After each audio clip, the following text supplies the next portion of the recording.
Russia বনাম ভারত, আসুন দেখে নেই কে কোথায় এগিয়ে। সেনাশক্তি, ভারতের সৈন্য বেশি কিন্তু রাশিয়ার পারমাণবিক অস্ত্র ও ট্যাঙ্কে আধিপত্য। তারপরে আছে অর্থনীতি, ভারতের জিডিপি $4 ট্রিলিয়ন আর রাশিয়ার জিডিপি প্রায় $2 ট্রিলিয়ন। কিন্তু মাথাপিছু আয়ে রাশিয়া অনেক এগিয়ে, প্রায় $14,000 আর ভারতের মাত্র $3,000। তারপর আছে মহাকাশ গবেষণা, রাশিয়া অভিজ্ঞতার দিক দিয়ে অনেক এগিয়ে, তবে ভারত তাদের চন্দ্রয়ান এবং মঙ্গল মিশনে বাজিমাত করেছে।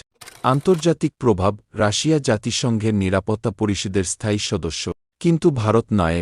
খেলাধুলা, রাশিয়া হকি, ভারত ক্রিকেট, আর ক্রিকেটের জনপ্রিয়তা বিশ্বজোড়া। শিক্ষার হার, রাশিয়ার সাক্ষরতার হার প্রায় ৯৯%, ভারতের সাক্ষরতার হার প্রায় ৭৭%।